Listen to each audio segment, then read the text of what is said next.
Welcome back to the last section of Chapter 9. In this section, we're going to be looking at modeling real-world data. We've done this throughout the year so far. This is just kind of putting it all together. And there is one type of function that we haven't really modeled yet. We haven't done much with square root functions. We just saw those at the end of Chapter 8. So we'll see that. It's done basically the same, so this is going to be mostly review, but it's nice to get all put together into one topic. So, our learning targets for today: I can apply functions to problem situations, and I can use mathematical models to make predictions. So, let's look at our models. This year we've gone through a lot of different models of functions. We're going to narrow it down a little bit. We're not going to use all of them. We're not going to use constant functions, not because constant functions are difficult, but because they're amazingly boring. That would just be something like y equals 3, a horizontal line. Not really worth talking about. We're also not going to use quartics or logarithmic or rational or even cube root. So the ones that we will use, we'll use linear functions, quadratic functions, cubic functions, exponential functions, and then square root functions.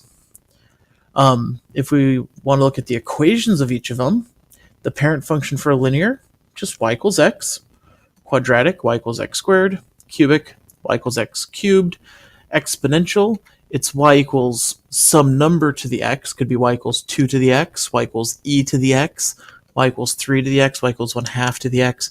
It's just a number, and that number is going to change depending on the situation. And then square root would just be y equals square root x. The graphs of them, a linear function is just a line. That's amazingly boring. Quadratic, it's a parabola. And again, these are the parent functions, so it goes through 0, 0, goes through 0, 0. The cubic goes through 0, 0 again. It's the parabola, but it's been bent downwards. The exponential does not go through 0, 0. It has an asymptote actually at y equals 0. And the square root function starts at 0, 0 and then goes up. And it doesn't go into the negatives. So those are the graphs. When we're given points, we're given data. Sometimes, if the data is all random, we have to look at the graph. What graph does it look like it'll be? Now, if we look at a quadratic and the positive part of a cubic and even an exponential, they could all kind of look the same. And so sometimes looking at them side by side to see which one's going to be the best fit will be the most beneficial. We'll talk about that in a couple minutes. But sometimes when we're given data, we can use tables to figure out what kind of function it is. So if we had a linear function, which this is a linear function, we can check the x values, make sure they're going up by the same amount each time, which these are all adding 3.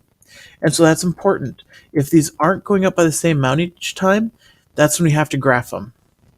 Now we look at the y values, minus 2, then 5 to 3 is minus 2, 3 to 1 is minus 2, 1 to negative 1 is minus 2. And so the first difference is the same. That means this is a linear function. For quadratic, notice the x values are all going up by the same amount. They're all going up by 1. And the y values, subtract 3, subtract 1, add 3. Those are not the same, which tells us it's not linear. But now we take the second difference. We find the difference of these. So to get from negative 3 to negative 1, it's plus 2. From negative 1 to positive 1, plus 2. And from 1 to 3, plus 2. The second differences are the same, so it's quadratic. It's x squared. Cubic, remember these are going to be the third differences, so the x values are the same, and we can take the first differences, plus 2, plus 2, plus 8, and plus 20. And then the second differences, that's nothing, that's plus 0, plus 6, and plus 12. Oh, and then from what looks pretty random, all of a sudden we get plus 6 plus 6. So our third differences here are the same, which makes it cubic. Exponential is a little bit different. Our x values still have to be going up by the same amount, but now instead of adding to get from one to the next, we're going to multiply. Times 2, times 2, times 2, times 2. And that makes it exponential. It's the common ratio instead of the differences. Now, the differences should be pretty much right on, because real-world data isn't perfect. The common ratio, if these were all close to 2, it would probably be close enough. And then a square root function is a little bit different. We haven't seen these. So let's get an example of square root function. We have 0, 1, 4, 9, 16, 0, 1, 2, 3, 4. So we can take our first difference, and so plus 1, plus 1, plus 1, plus 1, that looks kind of linear. But it's not, because if we look over at the x values, these aren't going up by the same amount. It's going up plus 1, plus 3, plus 5, plus 7. Well, wait, that looks... Hey, those are all going up by 2. And so this is quadratic.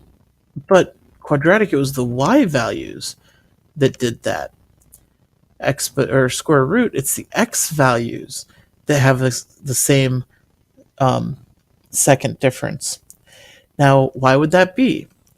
Well, let's think about what we were just looking at. We were just looking at inverses. What's the inverse of a quadratic? It's a square root. And it switches the x's and the y's. So if we switch the x's and the y's here, we'd have a quadratic. And so since they're inverses, it's the x value that's going to have the second difference instead of the y value. And then the y value will go up by the same amount, when with a quadratic, the x value would go up by the same amount. So square root is just a backwards quadratic, is really all it is. So if we have tables, we can do that. If the points aren't evenly spaced, this does not make sense, and so we'd have to graph it to see the shape. But again, sometimes a graph doesn't tell us much, and so when we do regression, we can do regression several times, kind of like we did in the polynomial chapter, where we did quadratic, cubic, and quartic, and we compared them to see which one is going to give us the best one. Just put one of them in y1, one of them in y2, one of them in y3. And so remember the regressions that we'd use for linear, we'd use linear linreg, ax plus b, quadratic's quadreg, cubic is cubic reg, exponential is the xp reg, and then square root's a little bit different. There's not one that's specifically square root, but there's one that's called PWR reg. That would be power regression. And that'll give us an equation that's y equals a times x to the b. And so this could actually work for a quadratic as long as there's no vertical shifting, no vertical translations. With a square root, it's important that we get these down to about 0, 0, so we can do a translation. If the x values or y values are really big, we can subtract everything. So if x was 3, we could subtract 3 from all the x values.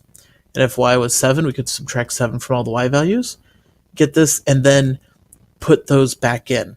Add 7 to the y values, add 3 to the x values with the equation.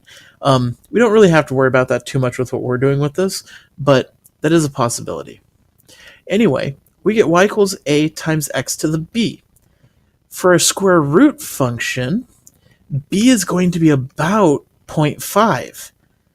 Why would it be about 0.5? Because x to the 0.5, that would be x to the 1/2. Remember last chapter? What does a 1/2 exponent mean? It means square root.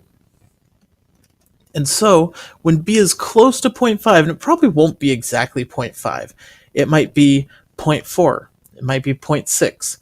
That's close enough. Just make it square root of x, and you'll be good. And so we'll have a power regression as well.